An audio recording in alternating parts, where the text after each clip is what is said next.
Sometimes the desert teaches us that loyalty runs deeper than blood, and miracles wear the dust of hard miles. In September of 1884, the people of Red Mesa Ranch witnessed something that would shake their understanding of what one determined soul could accomplish. 14 donkeys appeared on the morning horizon, moving together like they shared one heart, circling a weathered mountain man named Gideon Hale. These weren't wild animals. Each one carried the Red Mesa brand, stolen months before and given up as lost forever. Yet here stood Gideon, a man who lived alone in the high country, surrounded by creatures that refused to leave his side. How did he find what no one else could? Before we jump back in, tell us where you're tuning in from. And if this story touches you, make sure you're subscribed, because tomorrow I've saved something extra special for you. The New Mexico territory stretched vast and unforgiving under the September sun, a land where the earth itself seemed to breathe in shades of rust and amber. Red Mesa Ranch sat at the edge of civilization, where the flatlands gave way to the foothills that climbed toward the Sangre de Cristo Mountains. It was honest country, the kind that demanded strength from those who worked it and offered little in return, except the satisfaction of another day survived. Elias Carter had built his ranch with his own hands 30 years prior, when he was still young enough to believe that hard work alone could guarantee prosperity. Now, at 63, his hair had gone silver and his back carried the permanent stoop of a man who'd spent decades wrestling with the land. He stood on the porch of the main house that morning, coffee cup in hand, watching the sky lighten from deep purple to pale gold. The air held that peculiar stillness that comes just before the heat arrives, when even the birds seem to hold their breath. Behind him, the screen door creaked open, and his daughter Sarah emerged, wiping her hands on her apron. She was 32, with her mother's dark eyes and her father's stubborn jaw. Life had not been easy on her either. She'd buried her mother at 16 and never had the chance to be young. Instead, she'd learned to manage ledgers, oversee ranch hands, and make decisions that would have broken lesser women. Her hands were calloused, her face sun-weathered, but there was a grace to her movements and a kindness in her eyes that hadn't been hardened by the years. "Coffee's fresh if you want more," she said. Settling into the chair beside him, Elias nodded but didn't move. "Been thinking about those donkeys again," Sarah sighed. They'd had this conversation a dozen times in the past 4 months. "Pa, they're gone. We did everything we could. 14 good animals," Elias said, his voice carrying the weight of more than just lost livestock. "That's near about $800 in today's market. Money we don't have to spare." The theft had happened in May, during the dark hours before dawn. Masked riders, 6 of them, according to the ranch hand, who'd been knocked unconscious trying to stop them. They'd cut the fence, rounded up every donkey in the corral, and vanished into the night like smoke. The donkeys had been meant for the mining operations up north, steady income that Elias had been counting on to see them through the lean season. Without that sale, the ranch was struggling. Bills piled up. Creditors sent letters. The territory was full of men eager to buy up failing ranches for pennies on the dollar. "We'll manage," Sarah said, though her voice lacked conviction. "We always do." Down by the barn, the ranch hands were beginning their morning routines. There were 5 of them now, down from 8 before the robbery. Elias had been forced to let good men go, men with families who needed the work. It hurt him more than he liked to admit. Miguel Ortiz, the foreman, had been with the ranch for 20 years. He was directing the younger hands, Johnny Patterson and Sam Wheeler, in mucking out the stables. Their voices carried on the morning air, punctuated by the occasional whinny from the horses and the lowing of cattle in the distant pasture. Red Mesa Ranch ran 200 head of cattle, a modest operation by territory standards, but enough to provide a living when combined with the horse breeding and occasional donkey sales. The land itself was decent. Good water from the creek that ran through the property, enough grass to support the herd, and timber in the hills for building and repairs. But decent wasn't the same as prosperous, and prosperity was what they needed now. The town of Red Mesa sat 3 miles to the east, a collection of weathered buildings clustered around a single main street. It boasted a general store run by the Miller family, a saloon owned by Dutch Henderson, a former riverboat gambler who'd found his way west after a disagreement in St. Louis, and a church where Brother Samuel preached every Sunday to whoever showed up.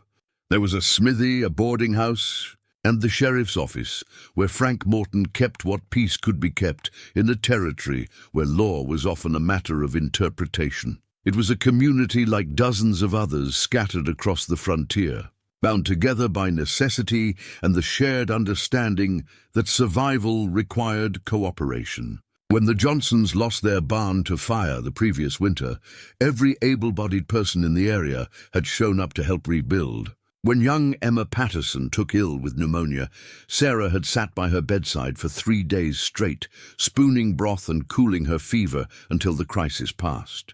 This was the fabric of frontier life, woven tight because it had to be. But there were tensions too.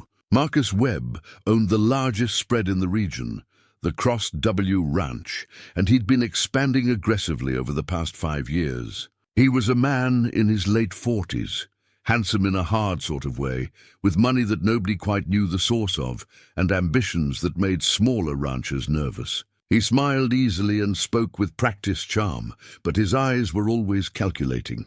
More than one struggling ranch had been absorbed into his holdings, their owners accepting his offers out of desperation rather than desire. Elias had refused Webb's inquiries twice now. The second time, Webb's smile had grown thinner, his handshake firmer. "Times are changing, Elias," he'd said. "Man's got to know when to adapt or get left behind." Sarah remembered that conversation well. She'd been in the room, silent but listening, watching the way Webb's gaze had lingered on her a moment too long before he tipped his hat and left. There was something predatory about Marcus Webb, something that made her skin crawl, even as he spoke words of friendship and concern. "Sarah," her father said now, pulling her from her thoughts. "What do you make of that?" He was pointing toward the eastern horizon, where the road from town cut across the flatland. A cloud of dust was rising, moving slowly toward the ranch. It was too early for visitors and too deliberate to be wild animals. Sarah stood, shading her eyes against the rising sun. As the dust cleared, shapes emerged, animals moving in formation, and a single figure walking among them. "Pa," Sarah said quietly. "Are those—" "Can't be," Elias breathed, but his cup slipped from his fingers and shattered on the porch boards. Miguel had seen it too. He dropped the pitchfork he'd been holding and climbed onto the corral fence for a better view. Johnny and Sam stopped their work, turning to look. Within moments, every person on the ranch was standing still, watching the impossible sight unfold before them. 14 donkeys, moving as one, circling a lone man who walked with the unhurried gait of someone who'd traveled far and wasn't in any particular rush to arrive. Even from a distance, there was something unnatural about the formation, the way the animals stayed perfectly positioned around the figure, the way they moved with singular purpose. "Get my rifle," Elias said, but his voice lacked urgency. He wasn't afraid. He was transfixed. Sarah ignored the request, stepping off the porch and walking toward the road. Something in her chest had tightened, a feeling she couldn't name. This wasn't danger approaching. This was something else entirely. The man came into focus as the distance closed. He was tall and lean, dressed in buckskins worn soft from years of use. His hair was long, tied back with a strip of leather, and his face was weathered like the bark of an old tree, lined and browned by sun and wind. He carried himself with a quiet confidence, each step deliberate, his gaze forward. At his hip hung a knife in a worn sheath, the handle carved with initials G.H. Gideon Hale, the ghost of the peaks. Sarah had seen him only twice in her life, both times years ago when he'd come into town for supplies. He was a legend more than a man. A mountain trapper who lived somewhere in the high country, appearing once a year for powder, salt, and whiskey before vanishing back into the wilderness. People told stories about him in the saloon, each tale more fantastical than the last. Some said he could track a sparrow through a thunderstorm. Others claimed he'd lived with Apache bands and learned their ways. A few whispered that he'd been something else before, something he was trying to forget, but nobody really knew. Gideon Hale kept his secrets close and his interactions brief. Now here he was, walking toward Red Mesa Ranch with 14 donkeys surrounding him like a guard of honor. And Sarah Carter felt her world tilting in a way she couldn't quite understand. The morning sun caught the dust around them, creating halos of gold, and for just a moment, it looked less like a man and more like a vision, something out of time, something that shouldn't be possible, but was happening nonetheless. The donkeys each bore the brand. She could see it now even at this distance. The distinctive RC mark that Elias had designed himself burned into each animal's flank. These were their donkeys, their stolen animals, returned by a ghost. Gideon stopped at the edge of the property, the animals halting with him as if responding to an unspoken command. He looked at Sarah, then at the gathering crowd behind her, then back at Sarah. His eyes were gray, the color of winter clouds, and they held something old and tired and impossibly determined. "Figured these belonged to you," he said, his voice rough from disuse but steady. "They told me the way home." The silence that followed Gideon's words stretched long enough to feel heavy. Sarah found herself unable to look away from those gray eyes, feeling as though she were standing at the edge of something vast and incomprehensible. Behind her, she heard her father's boots on the porch steps, heard Miguel's sharp intake of breath, heard the whispered prayers of Sam Wheeler, who'd been raised to believe in signs and wonders. "Lord Almighty," Elias breathed as he came to stand beside his daughter. His hand trembled as he reached out, not quite touching the nearest donkey, as if afraid the animal might vanish like morning mist. "They're really yours," Gideon confirmed. He shifted his weight, and the movement sent a ripple through the circle of donkeys. They adjusted their positions automatically, maintaining that strange, protective formation around him. "Found them about 6 weeks back. Took me this long to get them here in good condition." Miguel pushed through the gathering crowd of ranch hands, his weathered face a mask of disbelief. He moved slowly toward the animals, speaking softly in Spanish, the words gentle and coaxing. The donkey's ears swiveled toward him, recognizing a familiar voice, but they didn't break formation. When Miguel reached out to touch the closest one, a gray jenny named Rosita that he'd helped birth 4 years ago, the animal sidestepped, staying close to Gideon. "They won't leave you," Miguel observed, wonder coloring his voice. "No," Gideon agreed. "They won't." Elias circled the group slowly, checking each animal with the practiced eye of a man who'd spent his life with livestock. Despite the journey they must have endured, the donkeys looked healthy, thin perhaps, but not malnourished. Their coats had been brushed recently, their hooves showed signs of careful tending. Whatever Gideon had been through to find them and bring them back, he treated them well. "The brand," Elias said, stopping in front of a large jack named Samson. His fingers traced the RC mark, still clear despite months of wear. "These are mine, no question about it." "But how? Where did you? Does it matter?" Gideon asked, and there was something in his tone that suggested the answer was yes. It mattered very much, but he had no intention of explaining. By now, word was spreading. Johnny Patterson had already saddled a horse and was riding hard toward town, no doubt eager to share the news of the miracle at Red Mesa Ranch. Within an hour, the curious and the skeptical would start arriving. Sarah could picture it already, the way Dutch Henderson would close his saloon and come to see for himself, the way Brother Samuel would interpret it as divine providence, the way the gossips would spin stories that grew taller with each telling. "Mr. Hale," Sarah said, finding her voice at last. "These animals were stolen 4 months ago. The men who took them left one of our hands unconscious and bleeding. We searched for weeks. The sheriff searched. Professional trackers from Santa Fe searched. Nobody found a trace of them." Gideon's gaze shifted to her, and she felt the weight of his attention, like a physical thing. "I'm not nobody." There was no arrogance in the statement, just fact delivered plain. Sarah felt heat rise to her cheeks, unsure if it was anger or something else entirely. "We're grateful," Elias said quickly, sensing the tension. "More grateful than words can express. These animals, they represent a significant investment. Their loss nearly ruined us, But you have to understand, people are going to have questions. The sheriff is going to have questions. Then he can ask them, Gideon said. He reached into his shirt and pulled out a leather cord from which hung a worn knife in its sheath. He unhooked it with practiced ease and held it out to Sarah. "Hold this for me." She took it automatically, surprised by the weight. The handle was smooth from years of use, and carved into it were the initials GH, the letters deep and precise. This was a tool that had been carried every day for a very long time, trusted and essential. For Gideon to hand it over felt significant in a way she couldn't quite articulate. "I'm not going anywhere," Gideon said, as if reading her thoughts. "Not yet, anyway. I'll answer questions. But right now, these animals need water and rest." Miguel nodded and gestured toward the corral. "See, of course.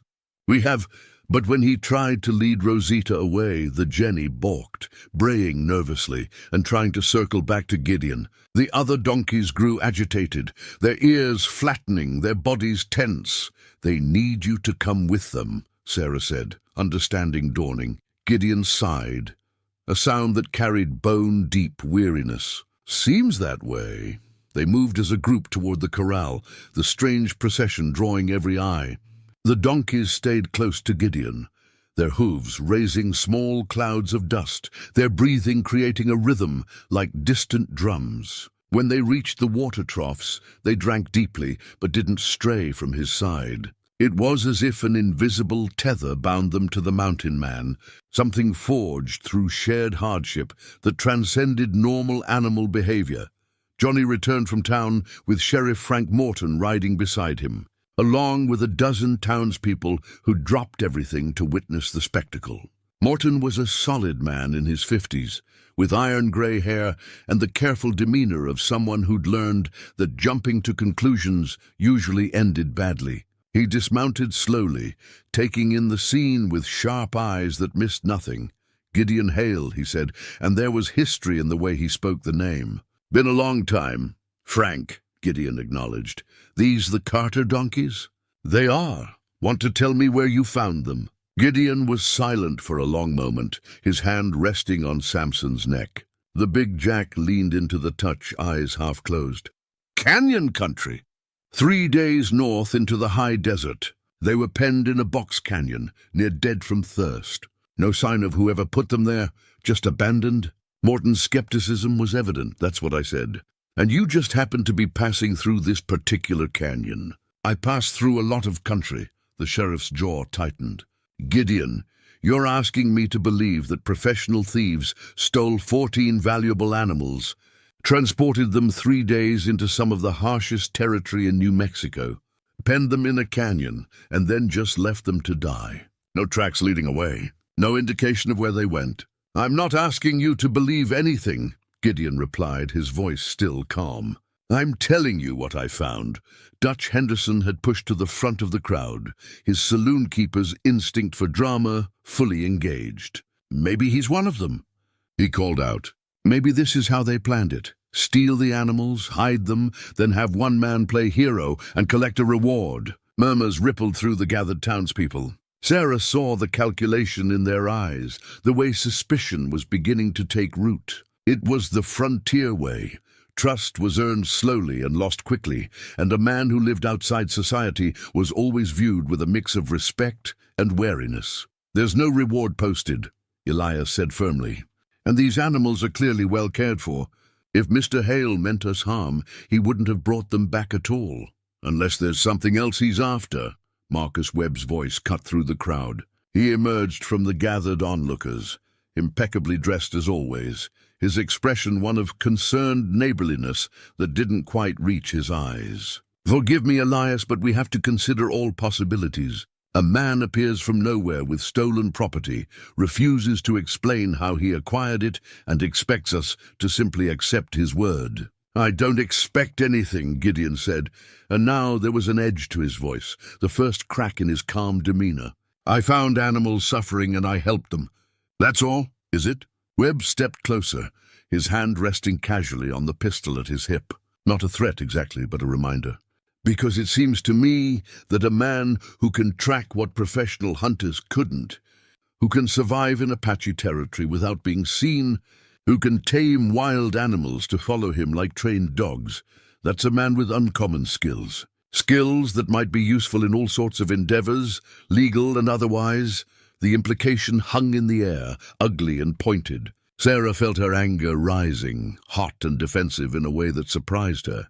She'd known Gideon Hale for all of 30 minutes, and yet something in her rebelled against the casual cruelty of Webb's insinuation. "That's enough," she said, her voice sharp enough to cut. "This man has done us a service. He's returned property that we'd given up as lost. The least we can do is show him basic courtesy and gratitude." Webb turned his calculating gaze on her, and his smile was all politeness with nothing behind it.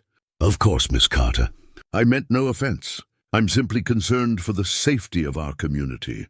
"Your concern is noted," Elias said, his tone making it clear the subject was closed. He turned to Morton. "Frank, I vouch for these animals. They're mine, no question.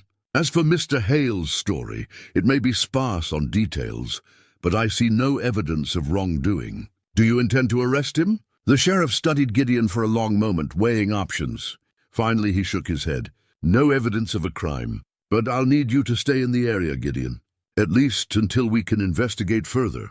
"I'll be at the ranch," Gideon said. "For now." As the crowd began to disperse, still buzzing with speculation and wonder, Sarah noticed Brother Samuel making his way toward Gideon. The preacher was a small man, with kind eyes, and the gentle persistence of someone who believed his faith could move mountains. "Son," he said, laying a hand on Gideon's shoulder, "what you've done here, bringing these creatures home safe, that's the Lord's work. Perhaps he led you to them. Perhaps this is part of his greater plan." Gideon's expression didn't change, but Sarah saw something flicker in his eyes. Pain, maybe, or regret. "If God's got a plan," he said quietly, "he's got a funny way of showing it."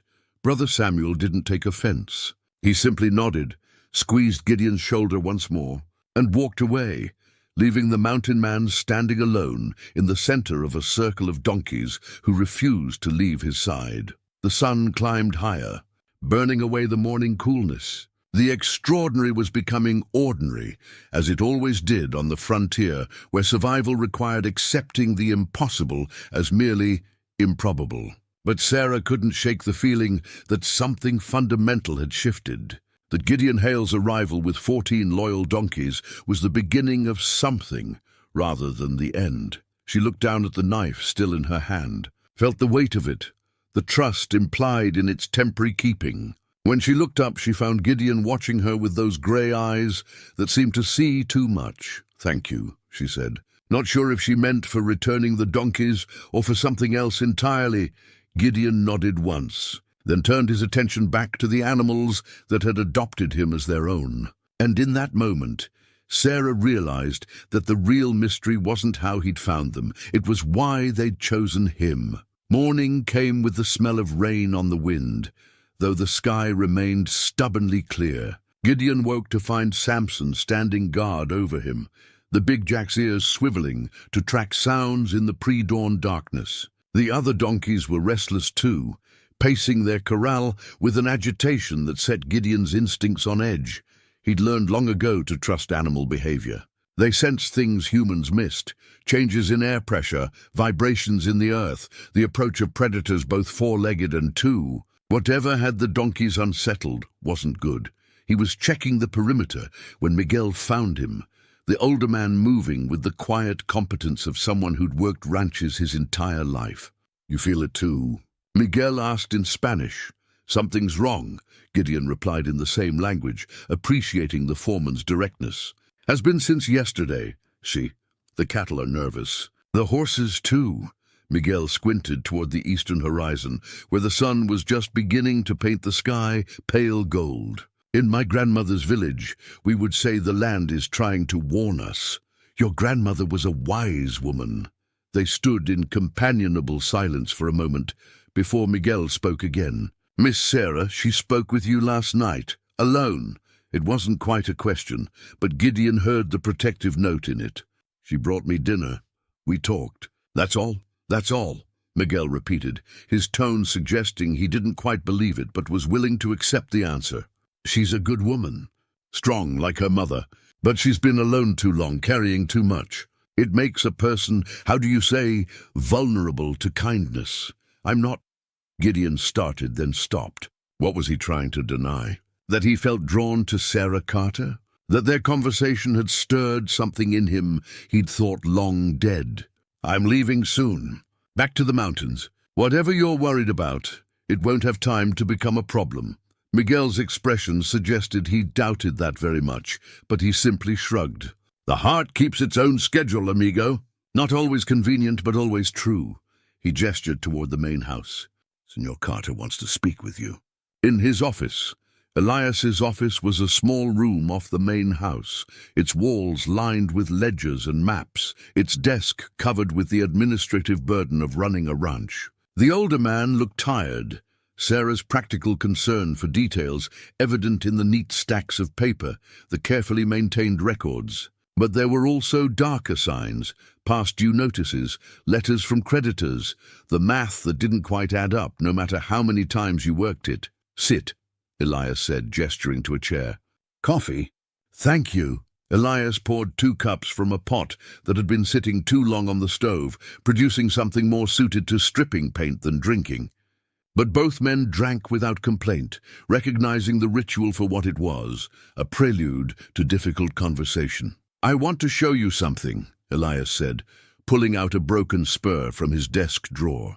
It was well made, silver inlay work, marking it as expensive, custom. But one of the rowels was bent, and there were scratches that spoke of hard use. Miguel found this near where the fence was cut. The night of the robbery. Gideon took the spur, turning it in his hands. The craftsmanship was distinctive, the kind of work done by only a few smiths in the territory. And there, barely visible unless you knew to look for it, was a maker's mark he recognized.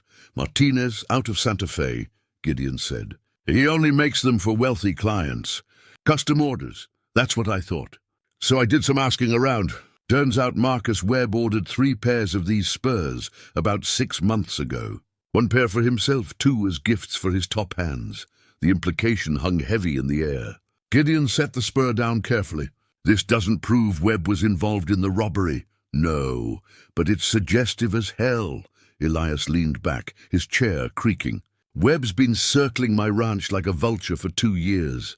Made 3 offers to buy me out, each one lower than the last. After the donkey theft, he showed up with a 4th offer. Said it was a mercy, given my financial troubles. The bitterness in his voice was sharp enough to cut. Mercy? From a man who probably orchestrated those troubles in the first place.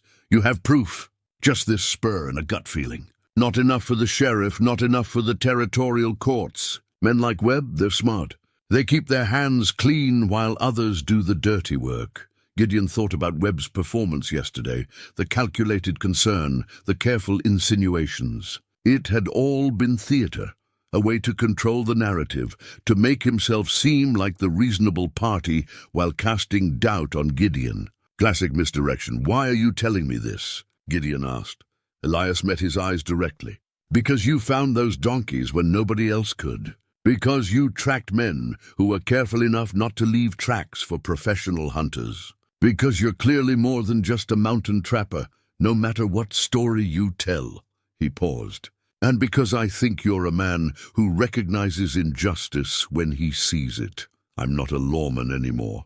Anymore, Elias repeated, seizing on the word. But you were. I can see it in how you move, how you think. What happened, Gideon? Why'd you leave? The question hit harder than Gideon expected. He found himself looking at the coffee cup in his hands, seeing instead the marshal's badge he'd turned in 15 years ago, feeling the weight of all the reasons he'd walked away from law and civilization. I lost my family, he said quietly. Wife and son, while I was away on a case, tracking a murderer through the mountains. I got my man, closed the case, came home to find them dead and buried.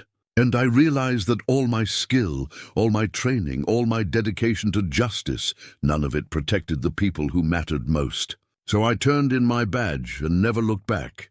Until yesterday, I didn't bring those donkeys back because of some sense of justice. I brought them back because they were suffering and I couldn't walk away from that. And now that you know Webb's probably behind the theft, now that you see he's trying to destroy my ranch, my livelihood, everything I've built." Elias leaned forward, his voice intense. "Can you walk away from that?" Before Gideon could answer, Sarah appeared in the doorway. "Pa, Sheriff Morton's here, and he's brought someone with him."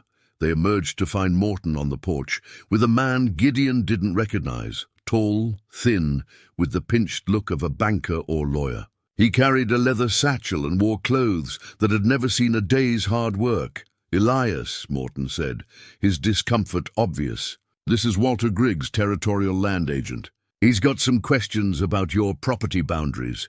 Griggs smiled, but it didn't reach his eyes. "Mr. Carter, I've been reviewing the territorial survey records, and there appear to be some discrepancies regarding your eastern boundary line, specifically the area where your water rights originate." Elias went pale. "That boundary's been established for 30 years. "Yes, well, there's some question about the original survey markers. They may have been placed incorrectly." Griggs pulled documents from his satchel.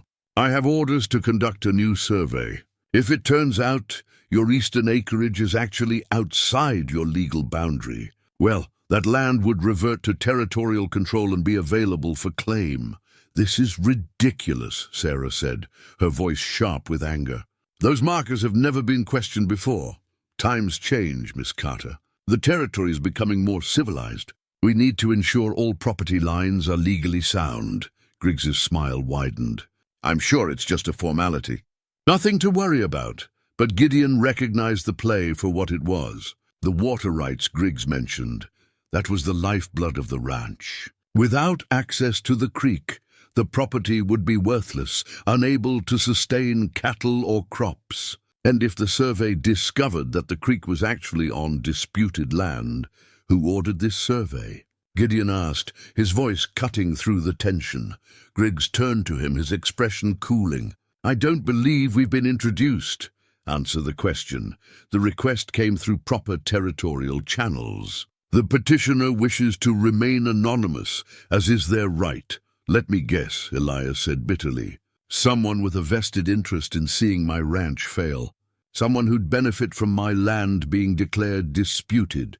Griggs didn't confirm or deny it, but his silence was answer enough. He turned to Morton. "Sheriff, I'll need access to the eastern boundary to conduct my survey." "Starting tomorrow?" "Fine," Morton said, though his jaw was tight. "But you go nowhere on this property without me present."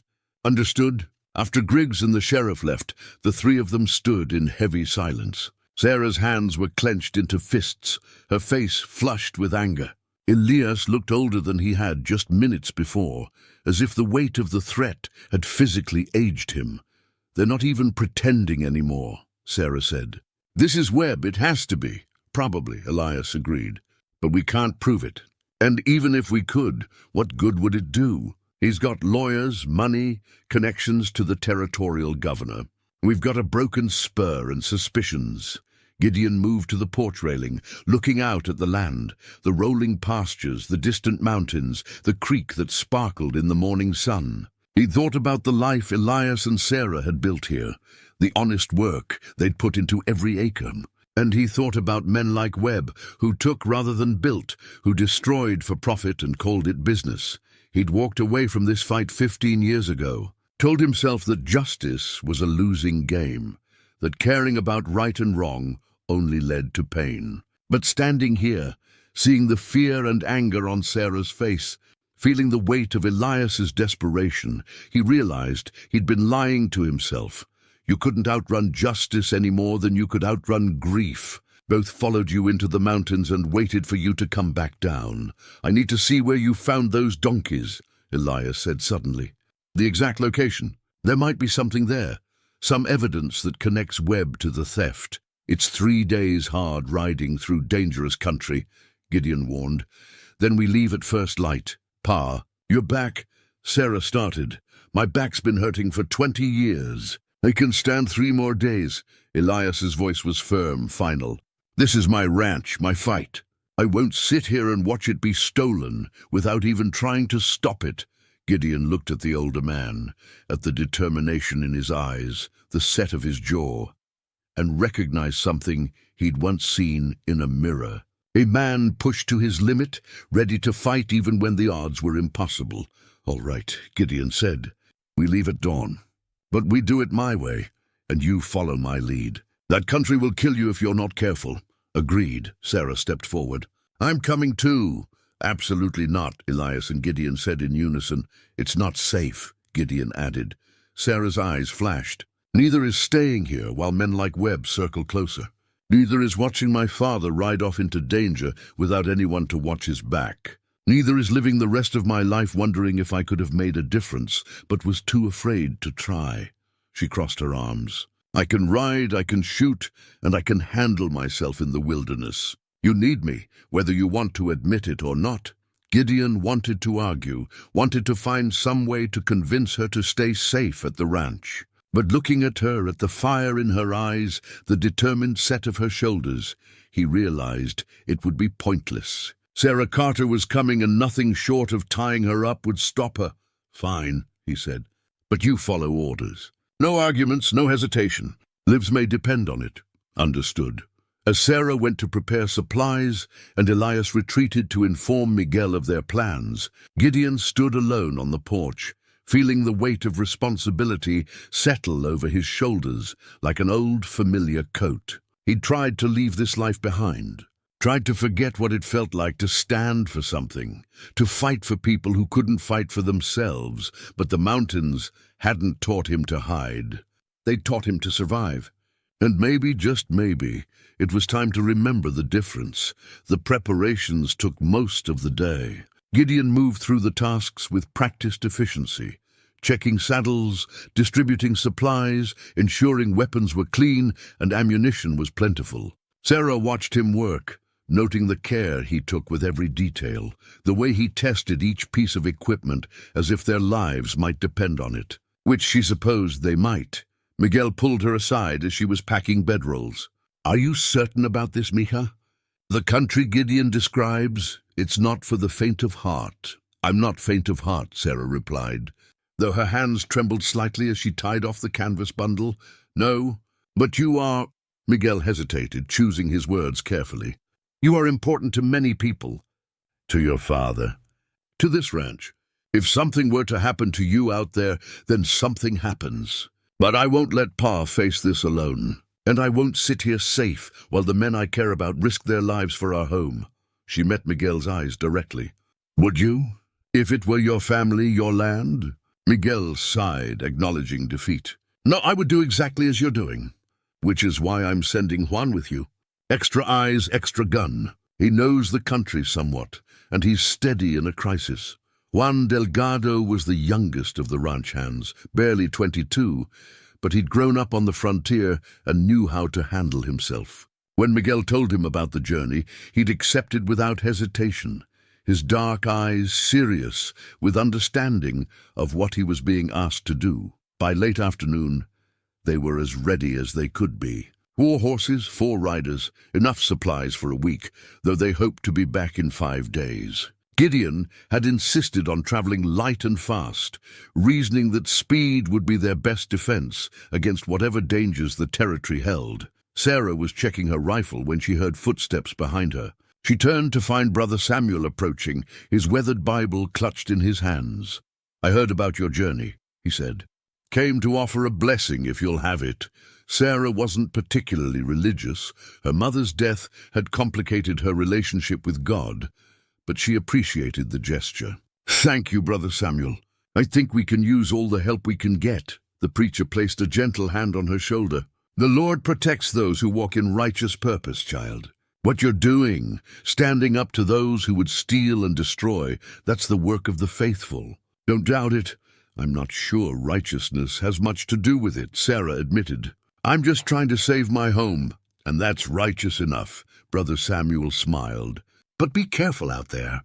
The desert tests us in ways we don't expect. Sometimes it shows us who we really are, and that can be harder to face than any physical danger." After he left, Sarah found Gideon by the horses. He was running his hands along each animal's legs, checking for any signs of strain or injury that might cause problems on the trail. The silver locket he'd shown her hung outside his shirt, glinting in the late afternoon sun. He'd taken her advice, she realized, and something about that made her chest tighten. "You ready for this?" he asked without looking up. "I grew up in this territory. I've ridden through desert and mountains my whole life. That's not what I asked." Now he did look at her, those grey eyes seeing too much. "I asked if you're ready, because once we leave, there's no turning back. If Webb is behind this, if he's got men watching, we're going to be vulnerable out there. And there are things in that country that don't care about good intentions or brave hearts."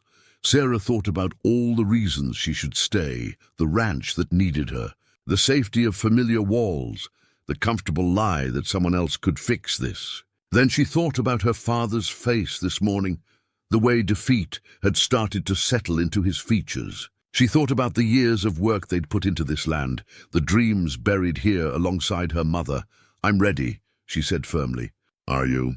Gideon's lips quirked in what might have been a smile. "I stopped being ready for anything about 15 years ago. But I'm going anyway." That's the spirit. They rode out at dawn, 4 figures moving into the sunrise like pieces on a vast chessboard.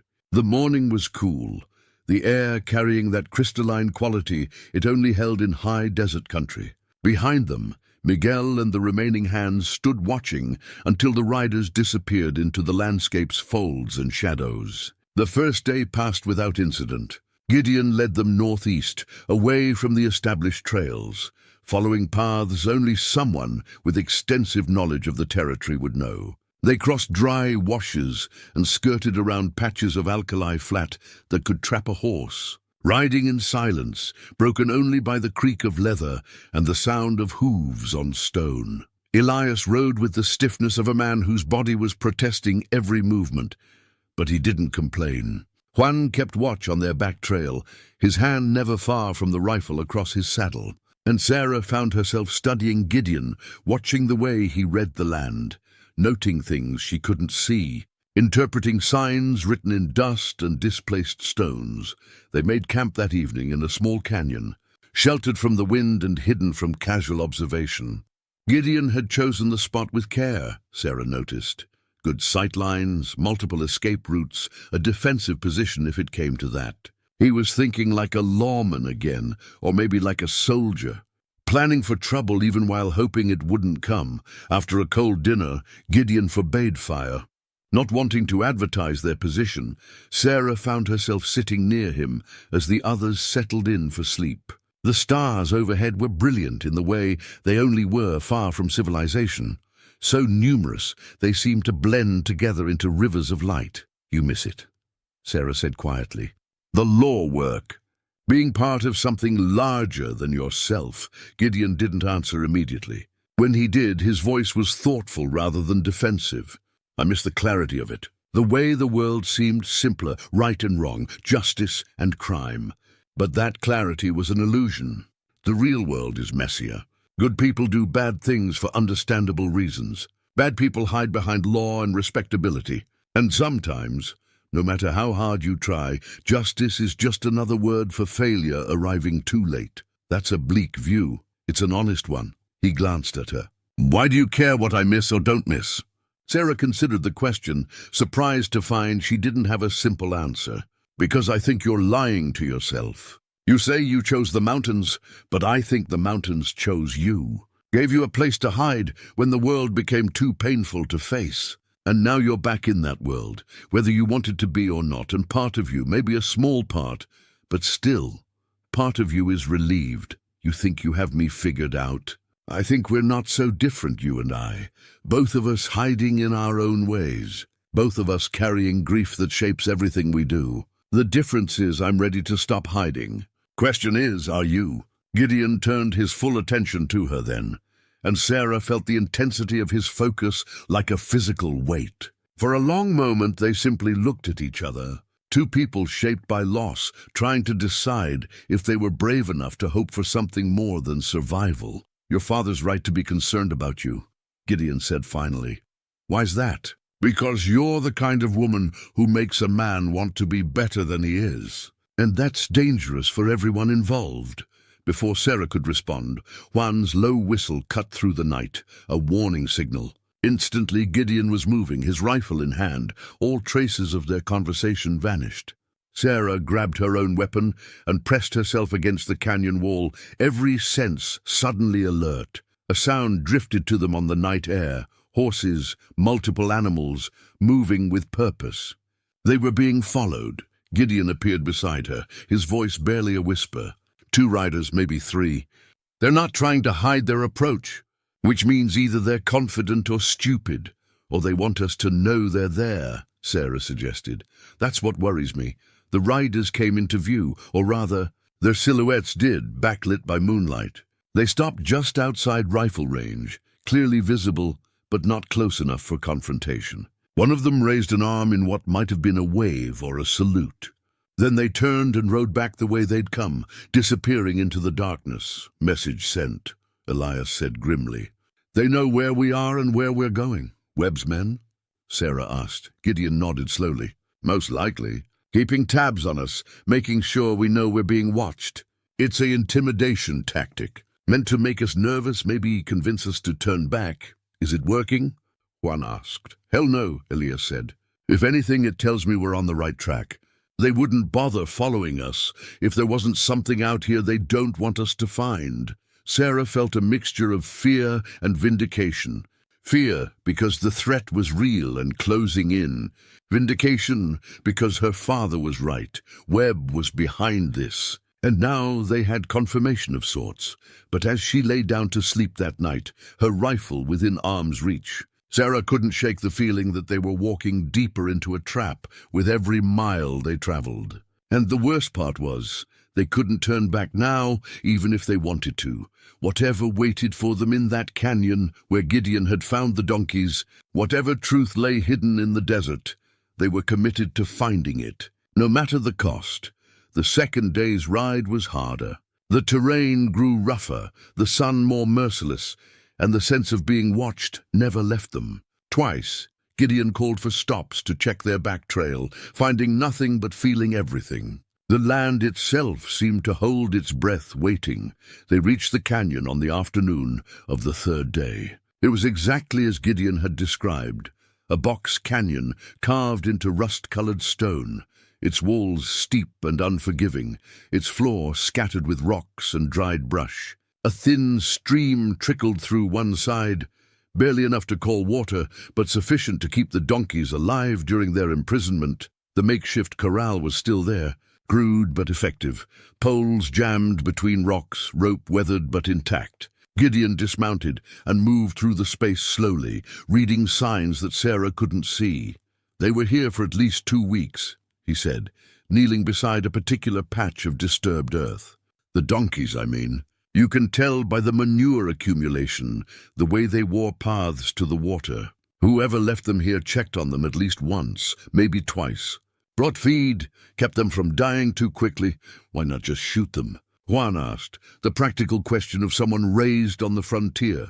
Because that would be evidence, Sarah said, understanding dawning. 14 dead donkeys with bullet holes would raise questions. But 14 animals that wandered off and died of thirst in the desert? That's just tragic misfortune. Exactly, Gideon agreed. Whoever planned this wanted the theft to look like the donkeys were taken by drifters or raiders, stolen for sale, driven off to parts unknown. When the animals never surfaced for sale, people would assume they'd been taken out of territory or killed. Either way, cold case. No trail to follow. Elias was examining the canyon walls, his expression troubled. But you found them. How?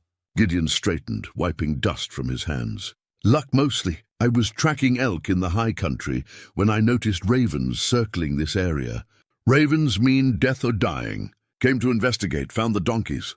They were in bad shape, dehydrated, starving but alive. Took me 3 days to get them healthy enough to travel. 3 days, Sarah repeated. You stayed here with them for 3 days. Why? The question seemed to catch Gideon off guard. He looked at her, then away, toward the canyon walls. Because they needed help. What other reason would there be? But Sarah saw something in his expression, a vulnerability, a glimpse of the man he'd been before grief hollowed him out. He'd stayed because leaving meant abandoning creatures that depended on him, and he'd already abandoned too many responsibilities in his life. The donkeys had given him a chance at redemption, even if he didn't consciously recognize it. Juan had been examining the entrance to the canyon, and now called out, "Senor Gideon, you should see this." They gathered around what Juan had found, tracks, mostly obliterated by wind and time, but still visible to a trained eye. Boot prints, horse prints, the drag marks of something heavy being moved. 4 men, Gideon said, studying the pattern. Maybe 5. They brought the donkeys in, set up the corral, then left. But these prints here, he pointed to a separate set, these came later. Different boot, different horse. Someone checking on the animals after the initial drop-off. Elias knelt beside the tracks, his face grim. That's a custom boot. See the heel? That's expensive work, not something a common thief would wear. Sarah felt her pulse quicken. Can we follow the tracks? See where they lead? Most are too degraded, Gideon said.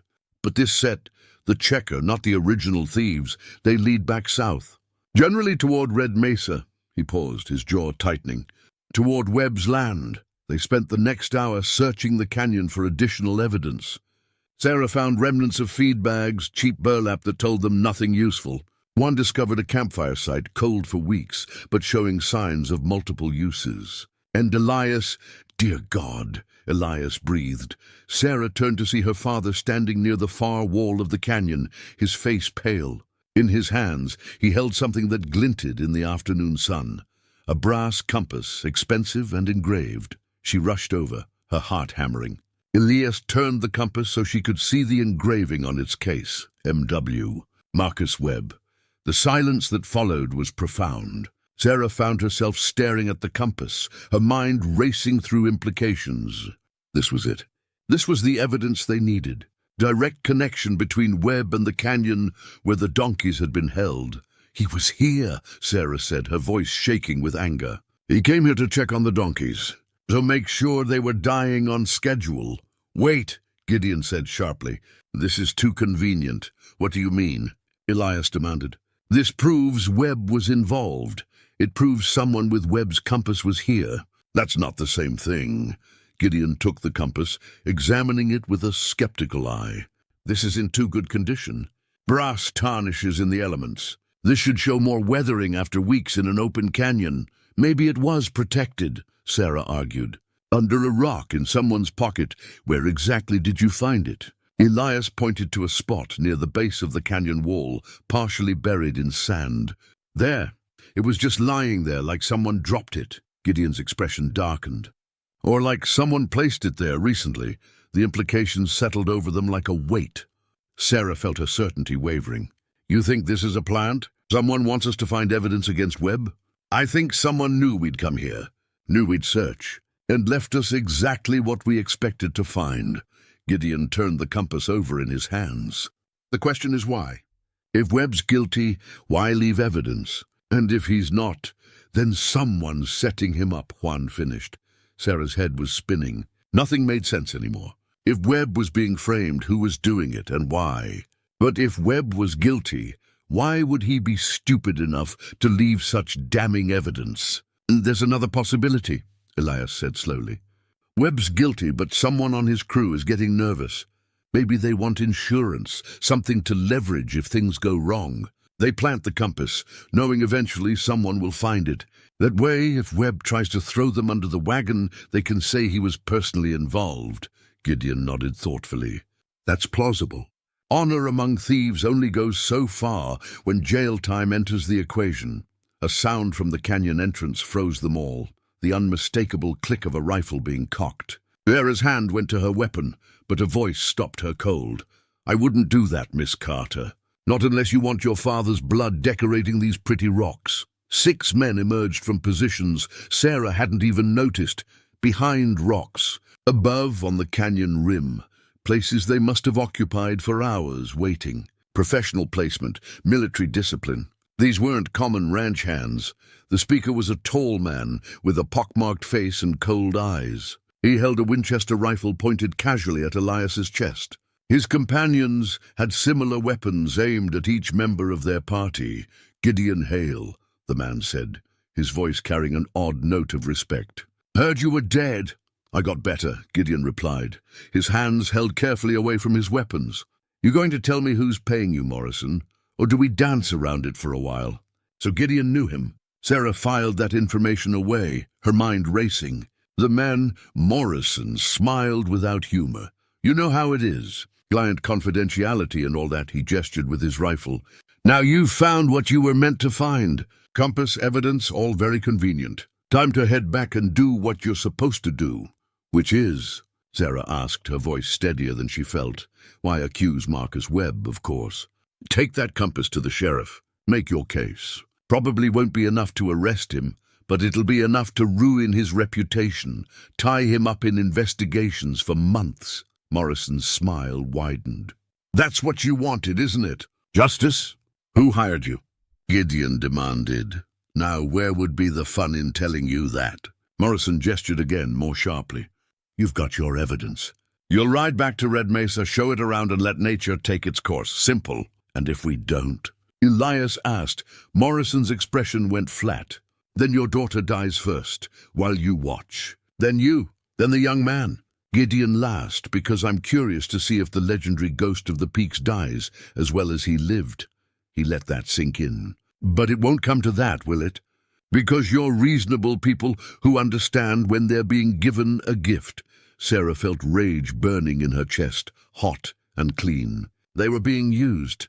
Someone had orchestrated this entire thing, the theft, the canyon, the compass, even their journey here. They were pawns in a game they didn't fully understand. "Why go through all this?" she asked. "If you wanted Webb discredited, there are easier ways." "Are there?" Morrison's eyes glinted with dark amusement. "Webb's careful. He's got the territorial governor in his pocket, half the territorial courts on his payroll. Direct action would just get people killed with nothing to show for it. But this is elegant. You find evidence, you present it. Even if it's not enough for conviction, it's enough to destroy his political capital. His friends start questioning him, his deals fall through, his empire starts to crumble. And all without anyone being able to trace it back to the actual architects. Coward's way, Gideon said flatly. Smart man's way, Morrison corrected. Now move, back to your horses. We'll be watching to make sure you head straight home. Any deviation, any attempt to warn Webb or involve the territorial marshals and people you care about start dying. Starting with that foreman of yours, Miguel. Nice man. Be a shame if his bunkhouse caught fire some night. The threat was clear and credible. Sarah looked at Gideon, saw the calculation in his eyes, the way he was measuring odds and finding them wanting.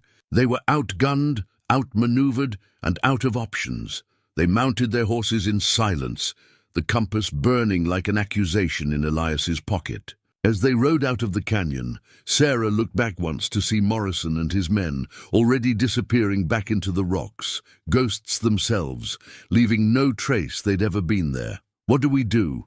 she asked quietly once they were out of earshot. Gideon's face was carved from stone, his eyes distant. "We do exactly what they don't expect. We figure out who's really behind this and we bring them all down. Morrison, Webb, whoever's pulling the strings. All of them. How?" Juan asked. "By remembering that the enemy of our enemy isn't necessarily our friend," Gideon said. "And by asking ourselves who benefits most from Webb's destruction." Sarah thought about the land survey, the pressure on her father's ranch, the systematic dismantling of everything they'd built. Someone wanted Webb gone, yes. But they also wanted the Carters weakened, vulnerable, ripe for taking. "This isn't about justice," she said, understanding crystallizing. "This is about acquisition. Someone's trying to eliminate Webb and destroy us at the same time. Then they can sweep in and claim everything." "Smart woman," Gideon said grimly. "Now we just need to figure out who's smart enough, rich enough, and ruthless enough to orchestrate something like this." They rode toward home as the sun began its descent, 4 people carrying evidence that would likely start a war. But now they knew it was a war someone else had planned for them to fight. and the only way to survive was to change the rules entirely. Behind them, the canyon held its secrets close, and ahead of them Red Mesa waited, unaware that everything was about to change, that the careful game being played in the shadows was about to explode into the light. The brass compass weighed heavy in Elias's pocket, evidence and trap in equal measure. And Sarah found herself thinking about chess, about how the most important move was always the one your opponent didn't see coming. They'd been played, but the game wasn't over yet. They rode through the night, pushing the horses harder than was wise, but none of them could bear the thought of stopping. Morrison's men shadowed them for the first few hours, visible as darker shapes against the moonlit landscape, making sure they headed toward Red Mesa as instructed. Then, satisfied their pawns were moving as directed, the watchers vanished, but Gideon didn't relax. If anything, his vigilance increased. Sarah watched him constantly scan the horizon, his hand never far from his rifle, his body tense with the readiness of a man expecting violence. They stopped only once, briefly to water the horses at a spring Gideon knew. While the animals drank, Elias pulled the compass from his pocket and stared at it with a mixture of disgust and calculation. "I could throw this away," he said quietly. "Claim we never found it." "Walk away from this whole mess, could you?" Gideon asked. Elias was silent for a long moment. "No, because someone went to elaborate lengths to make sure we'd find this. Which means they have a plan for what happens next. And if we don't play along, they've already shown they're willing to kill," Sarah finished. Morrison and his men weren't making idle threats. Juan had been quiet for most of the ride, but now he spoke up. "There's another problem. If we do what they want, accuse Webb with this evidence, we're helping whoever's really behind this. But if we don't, our families are in danger. We're trapped." "Not trapped," Gideon said. "Just playing on someone else's board. What we need to do is change the game entirely." "How?" Sarah asked. Gideon knelt beside the spring, running water over his hands, in a gesture that seemed more ritual than necessity. "We tell the truth, all of it. We take the compass to Sheriff Morton. But we also tell him about Morrison, about being followed, about the setup. We lay out the whole thing and let him decide what to do with it. Morton's a good man," Elias said, "but he's not equipped to handle something this complex. Territorial politics, hired guns, elaborate schemes, that's beyond his jurisdiction and his resources." Then we go over his head. "There are federal marshals in Santa Fe. They have the authority to investigate territorial corruption." "That could take weeks," Sarah protested. "Morrison said they're watching us. If we involve federal authorities, if we deviate from the script, they'll start killing people." "Yes." Gideon's voice was hard. "Which is why we need to move fast and careful. We get back to Red Mesa, we secure our people, and we bring in help before Morrison's employers realize we've gone off script." They reached the ranch as the sun was rising on the fourth day, exhausted and filthy, but alive. Miguel met them at the edge of the property, his relief at seeing them safe evident in his face. "Any trouble?" Elias asked. "Quiet," Miguel reported. "Too quiet. No sign of Webb, no visits from the land agent. It's like everyone's holding their breath, waiting for something." "They're waiting for us," Sarah said. "Waiting for us to fire the starting gun on whatever comes next." Inside the house, Sarah heated water for washing while the men gathered in Elias's office. She could hear the low murmur of their voices, the careful planning of men who knew they were walking a knife's edge. When she finally joined them, clean and dressed in fresh clothes, she found a map of the territory spread across the desk, with Gideon marking locations. "Morrison's men will be watching the main roads," he was saying, "and probably the telegraph office. We can't send messages without them knowing. But there are other ways to get word to Santa Fe." "The mail coach," Juan suggested. "Goes through twice a week. Too slow and too obvious," Gideon said. "No, we need someone they won't be watching. Someone who has legitimate reason to travel." "Brother Samuel," Sarah said suddenly. "He rides circuit, preaches at different communities. Takes him to Santa Fe once a month for supplies and to report to the Territorial Mission Board. He's due to leave in 2 days." Gideon nodded slowly. "That could work. If we can convince him to carry a message, if we can trust him to be discreet, He's a man of God, Elias said. But more importantly, he's a man of principle. If we explain the situation, show him the evidence, he'll help. And Morrison's people have no reason to suspect a traveling preacher. They spent the next hour drafting a letter to the federal marshal in Santa Fe, detailing everything. The theft, the canyon, the compass, Morrison's ambush, the larger conspiracy they suspected. It was a careful document, factual without being inflammatory, requesting investigation without demanding immediate action. Sarah watched her father's hand shake slightly as he signed his name. This letter, if it reached its destination, would set forces in motion that couldn't be stopped. It would expose corruption, certainly, but it would also paint targets on all their backs. Are we sure about this? Elias asked quietly. We're sure we can't do nothing, Gideon replied. Beyond that, we're operating on faith and stubbornness. A knock on the door interrupted them. Miguel entered, his expression troubled. Sheriff Morton is here, and he's brought Marcus Webb with him. The tension in the room ratcheted instantly. Sarah felt her hand move toward the pistol she'd taken to wearing since their return. But Gideon's slight headshake stopped her. They were committed now. Time to see how well they could act. Webb entered with his usual confidence, dressed impeccably despite the early hour. Sheriff Morton followed, looking uncomfortable with the social call. Both men's eyes went immediately to the travel-stained clothes, the mud-caked boots, the obvious signs of a long journey. Mr. Carter, Webb said smoothly, I heard you took a trip into the back country. Productive, I hope. Productive enough, Elias replied carefully. Must have been important to take your daughter into such dangerous territory. I do hope nothing untoward occurred. The threat in the polite words was unmistakable. Webb knew where they'd been, probably knew what they'd found. But he was here fishing, trying to gauge their next move. Morton cleared his throat. Elias, Marcus came to me this morning with a concern. Says some of his personal property has gone missing. A compass, sentimental value.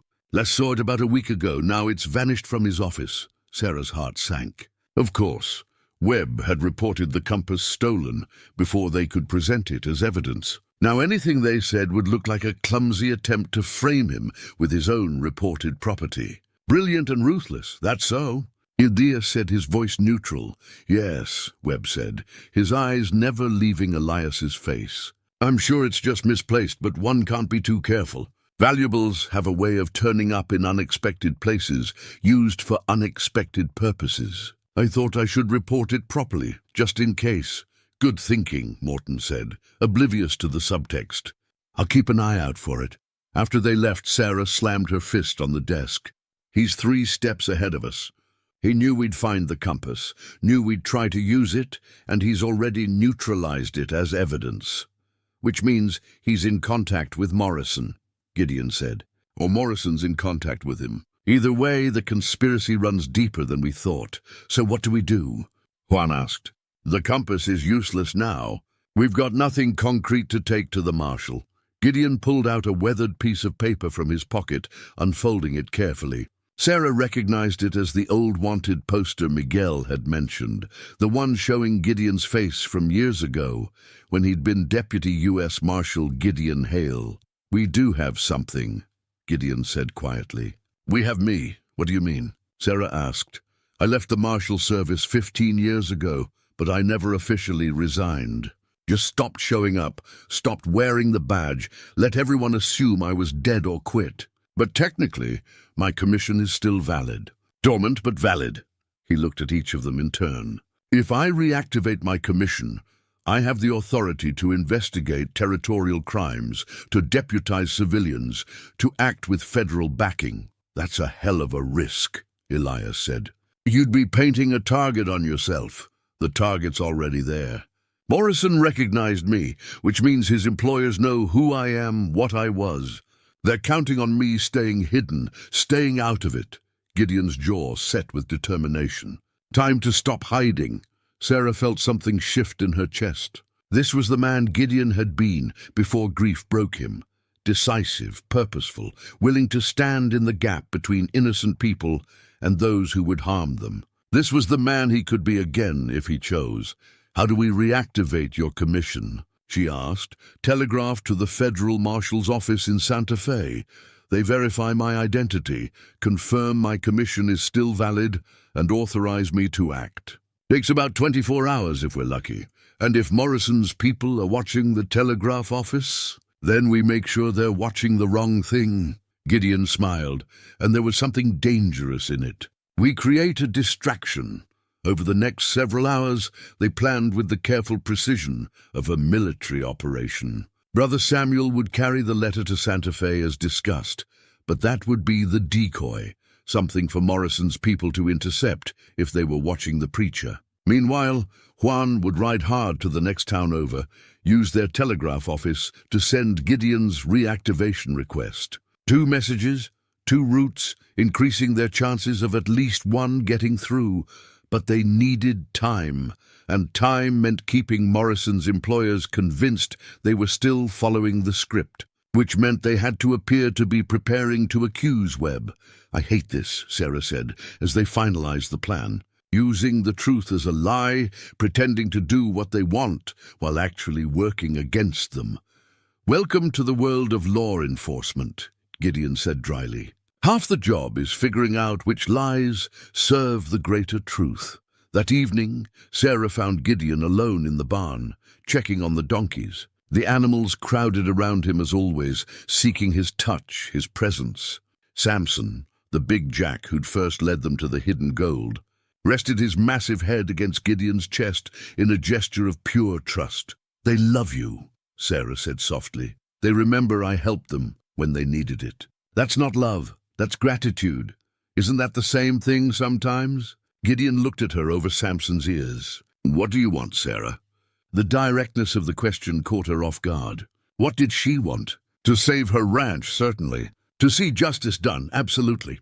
But standing here in the fading light, watching this complicated, damaged, heroic man gentle a donkey with scarred hands, she wanted something more. Something she didn't have words for yet. I want you to survive this, she said finally. Whatever happens, whoever's behind it all, I want you to live through it. Is that selfish? It's human. Gideon's expression softened. I'm not planning on dying, if that's what you're worried about.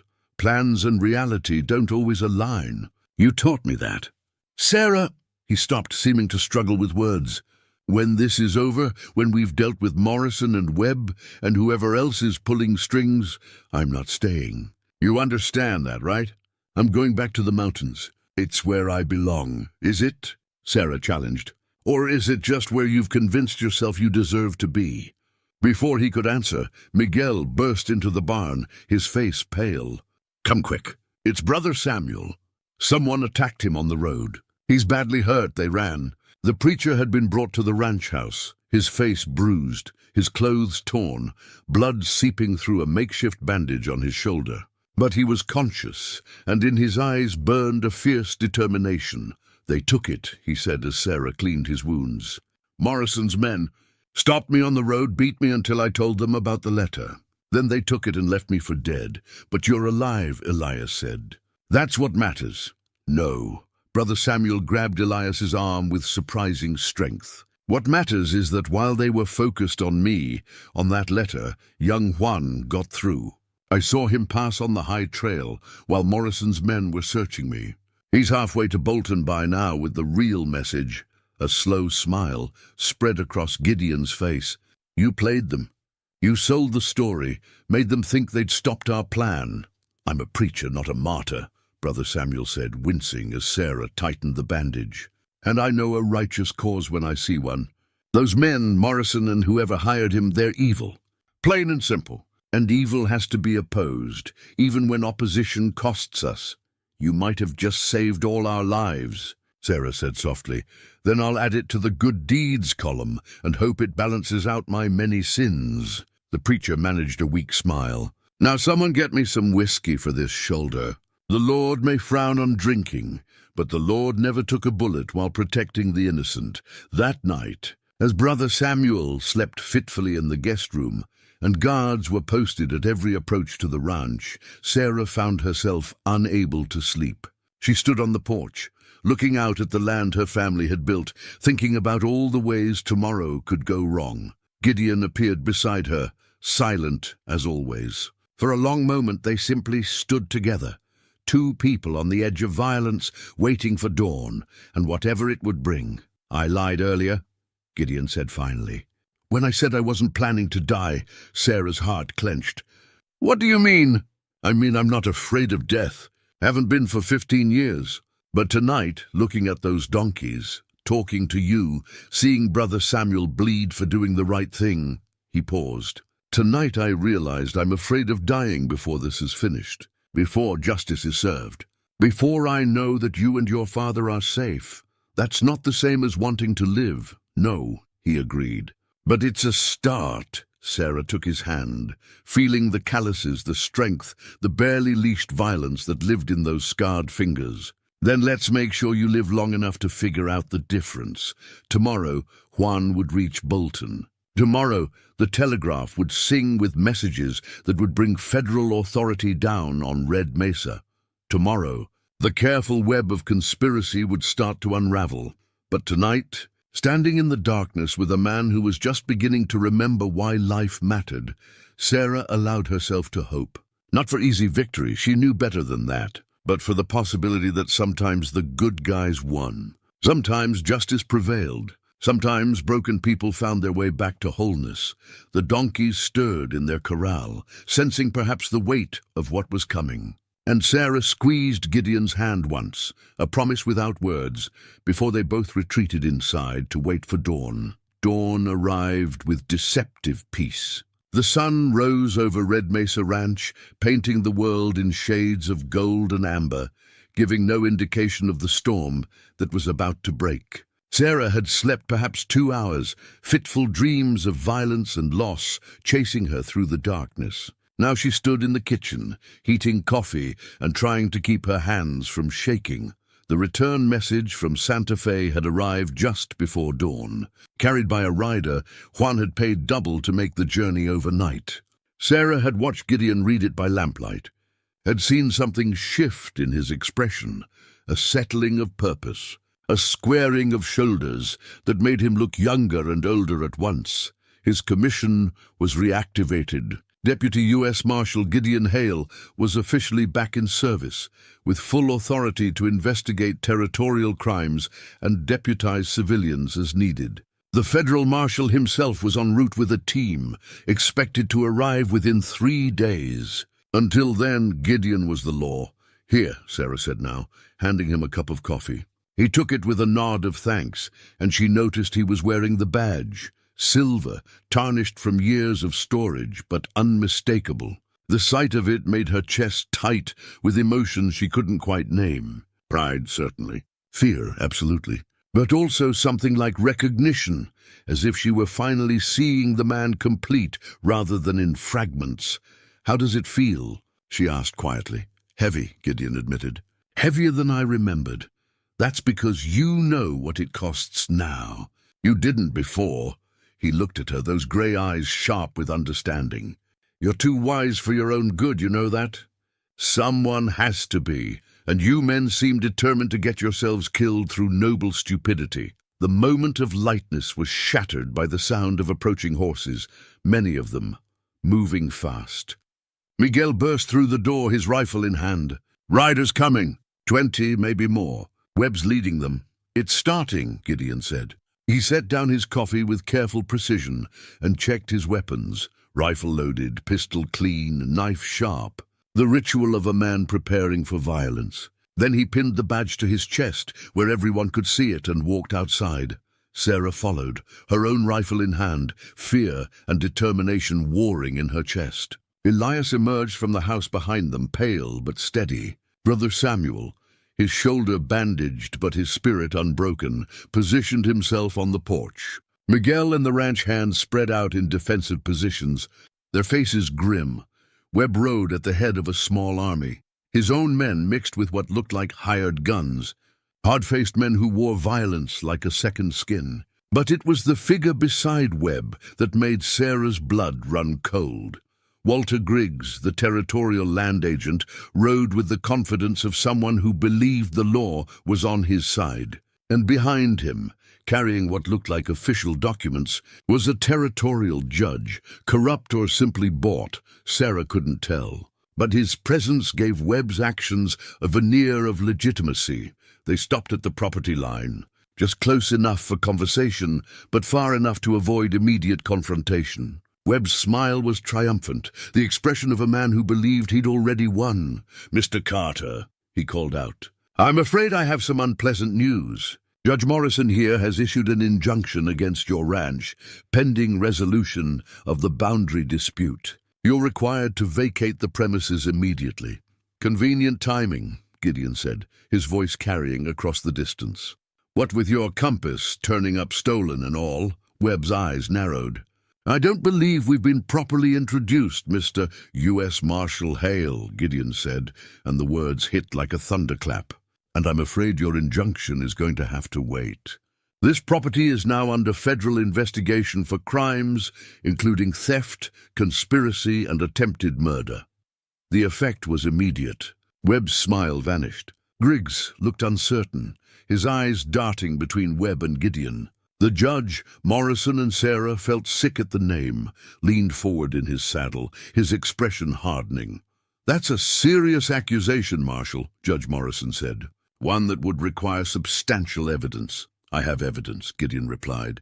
"And more importantly, I have witnesses to an ambush in the territory. 6 armed men, led by a mercenary named Morrison." "Any relation to you, Judge?" The judge's face went carefully blank, but Sarah saw the flash of calculation in his eyes. This was who'd been pulling the strings, not just a corrupt judge, but the architect of the entire conspiracy. Brother and mastermind, using his brother's men to do the dirty work while he manipulated the legal system.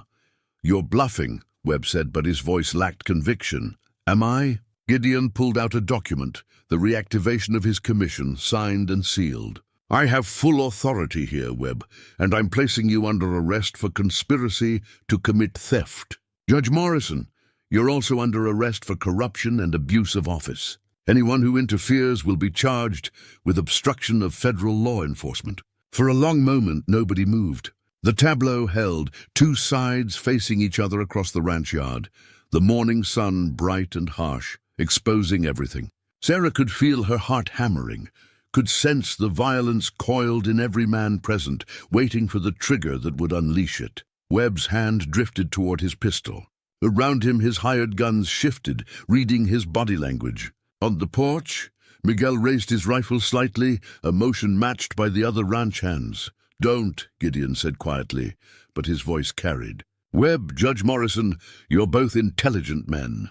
You know how this ends if shooting starts. Some of you might survive, but most won't, and the ones who do will be hunted by federal marshals for killing a federal officer.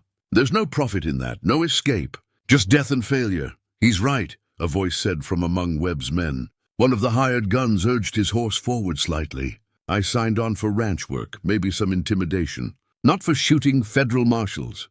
That's a hanging offense. Stay where you are," Webb snarled, but the damage was done. Other men were exchanging glances, calculating odds, finding them wanting. The careful edifice of Webb's authority was cracking, exposing the fear and self-interest beneath. "Last chance," Gideon said. "Surrender peacefully, cooperate with the investigation, and maybe you see the inside of a prison instead of a noose. Fight, and I guarantee you won't live to see a trial." Sarah watched it happen in Webb's eyes. The moment calculation overtook pride, the instant survival instinct conquered arrogance. His hand moved away from his pistol, rising slowly in the air. "I want a lawyer," he said flatly. "You'll get one," Gideon replied. "Judge Morrison?" The judge's face was stone, but he too raised his hands. "This is outrageous. I'll have your commission revoked before sundown." "Maybe, but you'll do it from a cell." Gideon gestured to Miguel and the ranch hands. "Disarm them. Anyone resists, shoot them." The next few minutes were tense chaos. Weapons collected, hands tied, men separated and secured. Some of Webb's hired guns tried to run, spurring their horses toward the open desert. Gideon let them go, reasoning that scared men fleeing were less dangerous than trapped men fighting. When it was over, Webb and Judge Morrison sat on the ground, bound and furious, surrounded by a handful of their most loyal men. The rest had surrendered or fled, the army reduced to a fraction of its original size. Sarah felt her legs go weak with relief. They'd done it. They'd actually done it. No bloodshed, no deaths, just the cold application of law and the collapse of a conspiracy exposed. But then she saw Gideon's expression, saw him staring toward the eastern horizon with sudden tension. She followed his gaze and felt her relief turn to ice. More riders were coming. But these weren't Webb's men. These were Morrison's mercenaries, the ones from the canyon. And they were coming fast, guns drawn, with the clear intention of finishing what Webb had failed to start. Get to cover, Gideon shouted. The real fight, Sarah realized with sinking dread, was just beginning. The mercenaries hit the ranch like a thunderstorm. 6 men spread out in a tactical formation, using the terrain for cover, firing with the precision of experienced soldiers. Bullets splintered wood, kicked up dust, forced everyone to dive for protection. Sarah found herself behind a water trough with her father, both of them returning fire toward shapes that moved too fast and too smart. These weren't cowboys or ranch hands. These were men who'd fought in wars, who knew how to kill efficiently and without hesitation. Gideon had taken position near the barn, his rifle speaking in measured rhythm. Sarah watched him work and saw the 15 years fall away. This was Deputy Marshal Hale, the man who'd been legendary for his tactical awareness and deadly accuracy. Every shot he took was considered, purposeful, never wasted. "They're trying to flank us," Miguel shouted from his position by the bunkhouse. Sure enough, 2 mercenaries were working their way around the left side, using the corral for cover, but they'd forgotten about the donkeys. Samson, the big jack who'd led them to the hidden gold, let out a bray that sounded like a war cry. Then he charged, 1,400 pounds of angry donkey bearing down on the mercenaries with startling speed. The other donkeys followed, a stampede of braying, kicking fury that scattered the flanking attempt into chaos. One mercenary went down under Samson's hooves, screaming. The other scrambled backward, firing wildly, hitting nothing but air. The donkeys didn't stop, pressing their advantage with an intelligence that seemed almost human. Did those animals just, Elias started, staring in disbelief, save our lives? Yes, Sarah finished, feeling a hysterical laugh bubble up. They were being rescued by donkeys. If they survived this, nobody would ever believe it. Morrison himself appeared then, stepping out from behind the barn with a rifle leveled at Gideon's back. Sarah's heart stopped. She couldn't get a clear shot, couldn't warn him in time.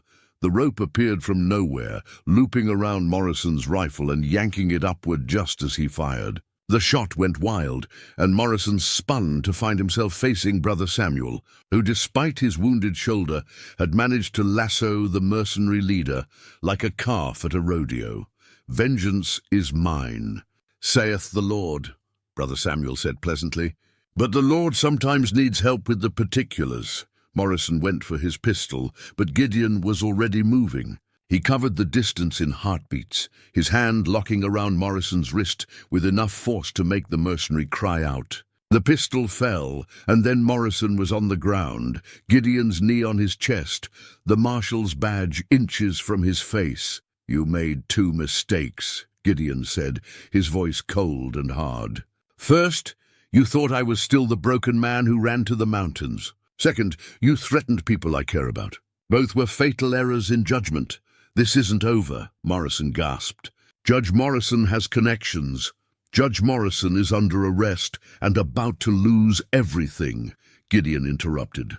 "And you're going to tell me exactly who else is involved in this conspiracy, or I'll make sure you face every territorial and federal charge I can think of. How long do you think you'll last in prison, Morrison? How many people have you hurt over the years who'd love 5 minutes alone with you?" Morrison's bravado crumbled. "There's others.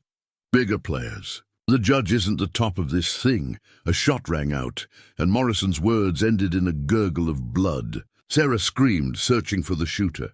"There, On the roof of the barn, one of the mercenaries had somehow gotten into position. But even as she raised her rifle, the man was falling, hit by Juan's perfectly placed shot from the bunkhouse window. Morrison died in the dust, his secrets dying with him. Gideon stood slowly, his face carved from stone, and surveyed the battlefield. 2 mercenaries were dead. 3 had surrendered, and 1 had fled on horseback toward the desert. The donkeys had returned to their corral, somehow unharmed despite the chaos, watching the humans with what looked disturbingly like satisfaction. The silence that followed was profound. Sarah's ears rang from gunfire. Her hands shook from adrenaline, but they were alive. They'd survived. Sheriff Morton appeared then, riding hard with a dozen deputized townsmen. He took in the scene, the bodies, the bound prisoners, the bullet-scarred ranch, and his face went pale. "Dear God," he breathed. "What happened here?" "Justice," Gideon said flatly. He gestured to Judge Morrison, who was trying to appear innocent despite being bound hand and foot. "Your judge is corrupt. He and his brother orchestrated the theft of the Carter donkeys as part of a larger scheme to seize territory land. Morrison's mercenaries just tried to eliminate witnesses. We have multiple counts of conspiracy, attempted murder, and corruption of office." Morton looked like a man whose world had just tilted sideways. "Judge Morrison?" "But he's been on the bench for 10 years. 10 years of taking bribes and manipulating cases," Webb said suddenly. All eyes turned to him. The rancher's face was bitter, broken. "I worked with him at first, yes. Paid him to rule in my favor on land disputes. But then he got greedy, started making demands. When I tried to pull out, he threatened me, set up the donkey theft to frame me if I didn't cooperate. The compass, he had his men plant it to ensure I stayed in line." "You're saying you're a victim?" Sarah asked incredulously. "I'm saying I'm a fool who got in bed with a snake and got bitten." Webb met her eyes. "I'm guilty of plenty, Miss Carter. Bribery, intimidation, schemes to buy up land cheap. But the theft, the violence, that was the Morrison brothers. I just got caught in their web like everyone else. It had the ring of truth, or at least partial truth." Sarah looked at Gideon, saw him weighing Webb's words, calculating. "You'll testify to all of this?" Gideon asked. "Every detail. Names, dates, payments. I'll give you everything, if it means bringing down the Morrison family. They've run this territory like their personal fiefdom for too long." The sound of more horses interrupted them. "But these weren't mercenaries or corrupt officials. These were federal marshals, a full team led by a grizzled man in his 60s who took one look at the scene and let out a low whistle. "Hail," he said, dismounting. "When they told me you were reactivating, I didn't believe it. Thought you were dead or drunk or both. But it looks like the ghost of the peaks still has some life in him." "Marshal Garrett," Gideon replied, shaking the man's hand. "Good timing. Your message said you needed federal intervention for a conspiracy case. Looks like you weren't exaggerating." Garrett surveyed the prisoners, the bodies, the destruction. "We'll take custody of all prisoners, start formal proceedings. You did good work here, Gideon. Real good work." Sarah watched Gideon's face carefully. There was satisfaction there, yes, but also exhaustion. The bone-deep weariness of a man who'd remembered what it cost to stand in the gap, to be the shield between innocents and those who'd harmed them.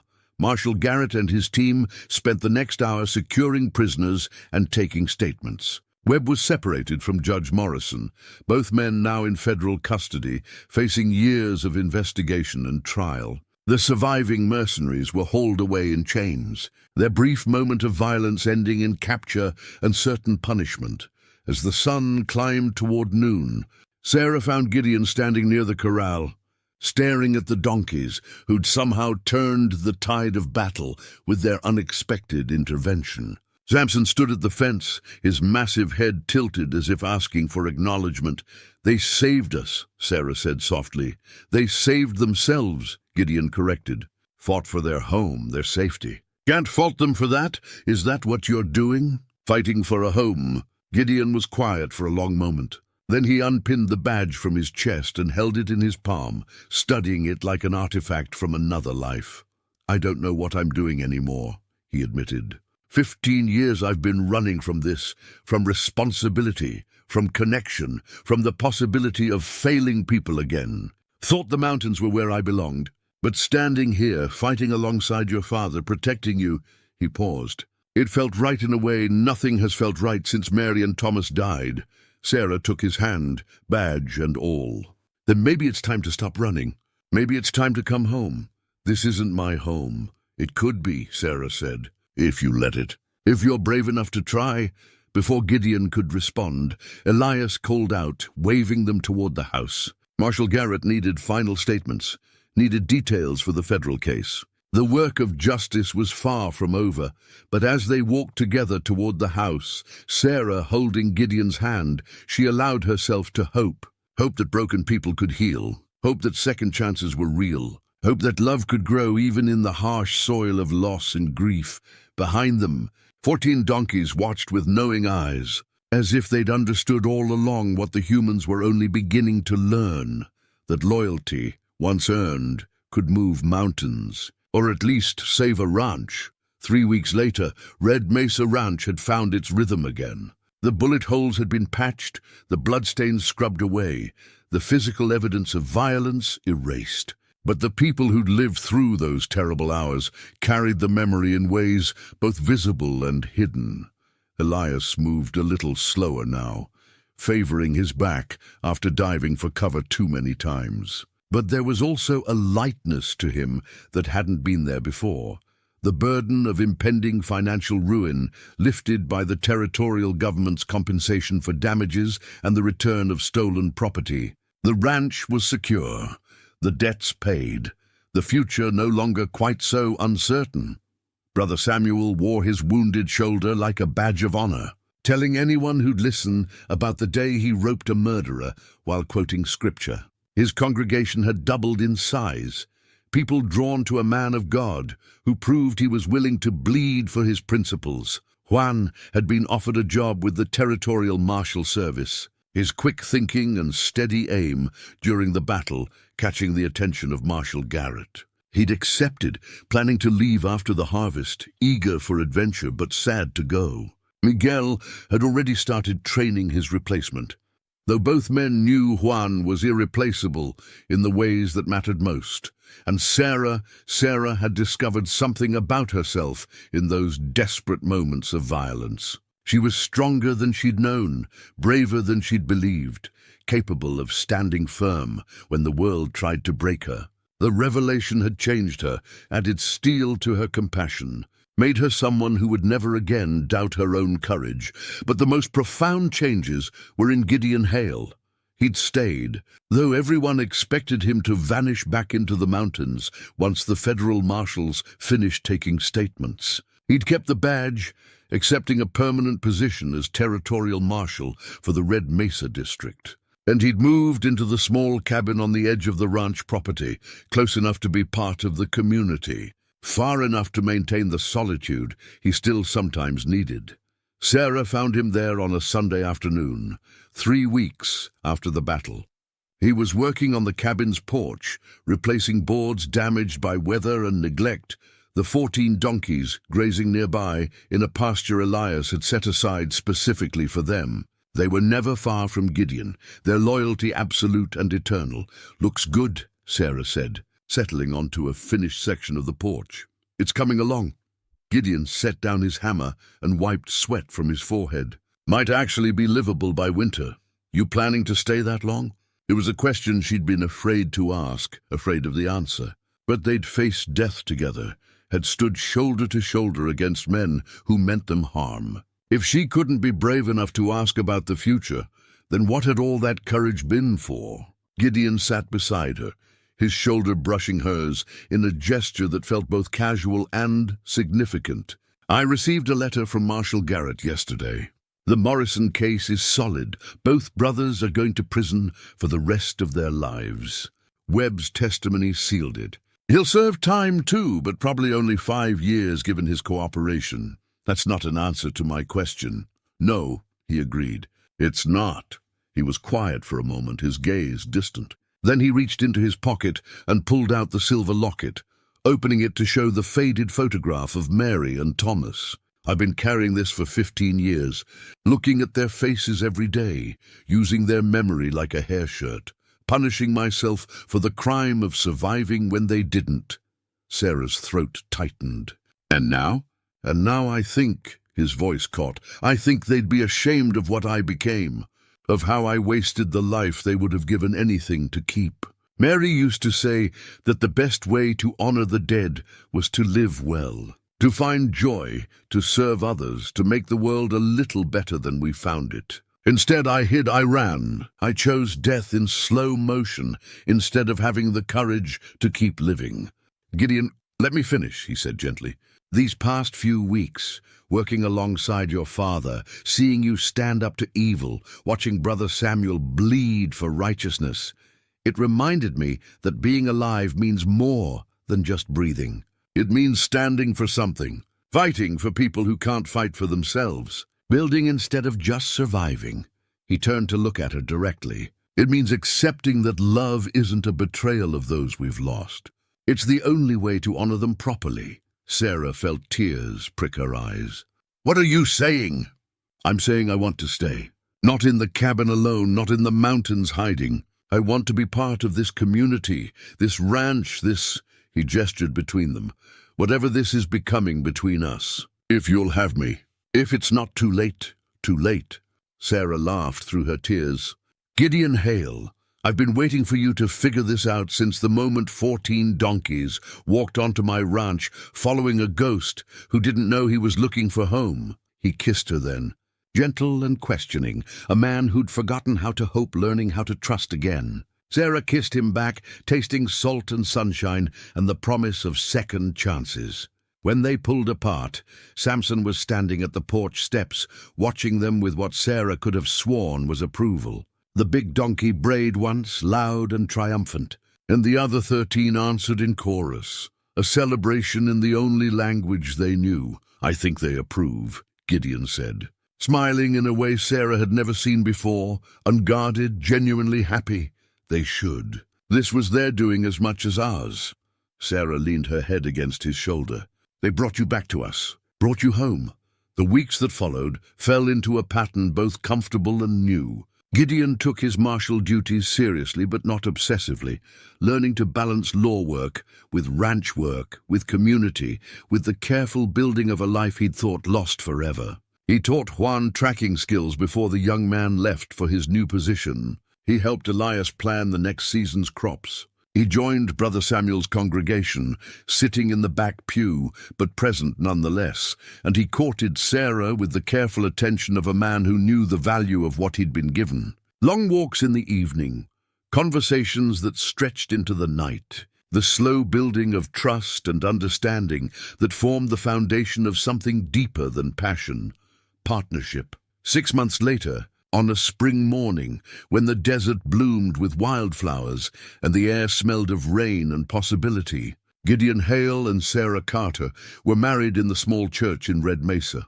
Brother Samuel performed the ceremony, his wounded shoulder healed but still stiff, his voice strong with conviction as he spoke about love, conquering death, and hope outlasting grief. Elias gave his daughter away with tears in his eyes and a smile on his face. Miguel served as Gideon's best man, the older Mexican rancher who'd seen something in the mountain man from the beginning. And 14 donkeys stood in a semicircle outside the church, witnesses to a miracle they'd helped create. In his vows, Gideon spoke of Mary and Thomas, honoring their memory while embracing his future, acknowledging that loving Sarah didn't diminish what he'd felt for his first family, but rather honored it by proving he could still open his heart despite the pain. Sarah wept openly, as did most of the congregation, moved by a man's journey from grief to hope, from isolation to community, from death to life. The celebration lasted late into the evening, the whole town turning out to mark the occasion. Dutch Henderson provided whiskey from his saloon's private stock. The Miller family brought enough food to feed an army. Children ran wild between the adults, their laughter the sound of a community at peace, as the sun set, painting the New Mexico sky in shades of copper and gold. Gideon found himself standing at the edge of the celebration with Sarah's hand in his. looking out at the land that had become his home. The mountains still called to him sometimes, their distant peaks reminding him of years spent in solitude. But the call was gentler now, invitation rather than compulsion, memory rather than exile. "Regrets?" Sarah asked quietly. "None," Gideon said, and meant it. "Well, maybe one. What's that?" "That it took 14 stubborn donkeys to teach me what I should have known all along, that home isn't a place you find. It's a place you build, with people you love, one day at a time, until suddenly you realize you're exactly where you're meant to be." Sarah squeezed his hand. Pretty wise for a man who spent 15 years talking to trees. The trees were excellent listeners, but they weren't nearly as good at kissing. They laughed together, that shared sound of joy that comes from surviving darkness and choosing light. Behind them, the celebration continued. Before them, the land stretched vast and beautiful, full of promise and possibility. And in their pasture, 14 donkeys grazed peacefully, their work complete, their loyalty vindicated, content in the knowledge that sometimes, just sometimes, the world worked the way it should, that good people found each other, that evil was punished, that love conquered grief, and that a single act of compassion could ripple outward in ways no one could predict. The people of Red Mesa would tell the story for generations. How 14 donkeys surrounded a mountain man at the ranch. And what happened next changed everything. They'd embellish it, certainly, adding details that may or may not have been true. But the heart of the story would remain constant.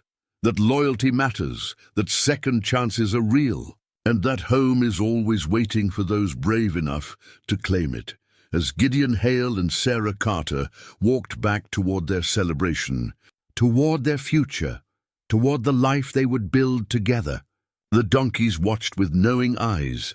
Then Samson, the big jack who'd started it all, brayed once more, not in alarm or need, but in simple, profound satisfaction. The sound echoed across Red Mesa Ranch, across the desert, up into the mountains where a ghost had once hidden from life. But there were no more ghosts here, only people learning to live again. Only love triumphing over loss. Only home at last, for a man who'd forgotten what the word meant.